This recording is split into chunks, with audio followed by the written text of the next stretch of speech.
Les conséquences de ne pas se marier. Quelles pourraient être les conséquences de ne pas se marier? Les conséquences de ne pas se marier peuvent être abordées sous plusieurs angles, spirituel, social, psychologique et familial.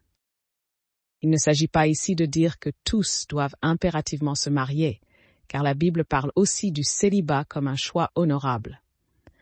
C'est ce que nous lisons dans 1 Corinthiens chapitre 7, verset 8. Cependant, pour ceux qui ressentent l'appel au mariage et choisissent de ne pas s'engager, certaines implications peuvent survenir. Les premières conséquences sont spirituelles. D'abord, un éloignement du plan de Dieu. Si Dieu a placé en quelqu'un le désir du mariage et que cette personne refuse ou repousse indéfiniment cet appel, cela peut le priver des bénédictions prévues pour lui. D'après Proverbes chapitre 18, verset 22. Celui qui trouve une femme trouve le bonheur, c'est une grâce qu'il obtient de l'Éternel. Le mariage est une image de l'alliance entre Christ et l'Église. Éphésiens, chapitre 5, versets 25 à 32. Le négliger peut parfois signifier ignorer un reflet puissant de l'amour de Dieu. Ensuite, le risque d'une tentation accrue. Le célibat non choisi peut conduire à des tentations plus grandes en matière de relations sexuelles hors mariage, ce qui est contraire aux principes bibliques. 1 Corinthiens chapitre 7, verset 9. Mais s'ils manquent de maîtrise d'eux-mêmes, qu'ils se marient, car il vaut mieux se marier que de brûler. Les deuxièmes conséquences sont sociales et familiales. L'isolement est la première d'entre elles. Avec l'âge, le cercle social se réduit et l'absence de conjoint peut mener à la solitude émotionnelle et sociale. Beaucoup d'études montrent que les personnes mariées ont un réseau de soutien plus fort, ce qui les aide en cas de maladie, de difficultés financières ou de crise personnelle. La deuxième est l'absence de transmission familiale. Ne pas se marier peut limiter les possibilités de fonder une famille et d'avoir une descendance, ce qui peut poser question à ceux qui souhaitent transmettre un héritage spirituel, moral ou matériel. Dans certaines cultures, les pressions familiales peuvent être lourdes à porter. Les conséquences de la troisième catégorie sont psychologiques et émotionnelles. Il y a un manque d'épanouissement relationnel.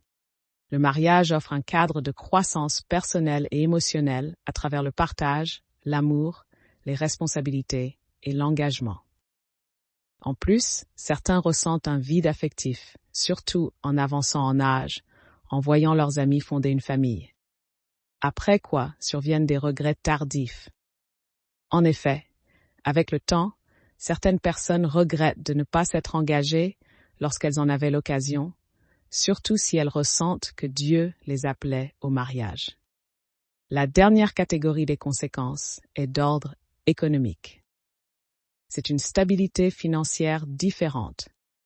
Par exemple, les couples mariés bénéficient souvent de plus de stabilité financière grâce au partage des charges et aux avantages fiscaux dans plusieurs pays.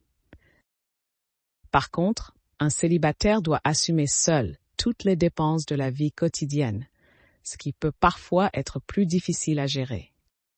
En conclusion, je veux dire que le fait de ne pas se marier n'est pas forcément un problème si c'est un choix assumé et aligné avec la volonté de Dieu.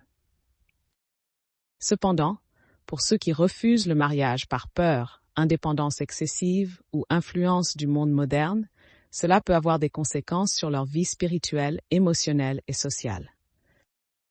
La vraie question à se poser n'est donc pas seulement « pourquoi se marier ?», mais aussi « pourquoi ne pas se marier ?» Et toi, qu'en penses-tu?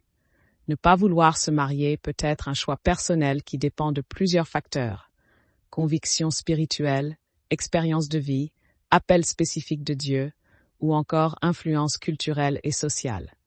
Il est donc essentiel de comprendre les motivations profondes derrière ce choix.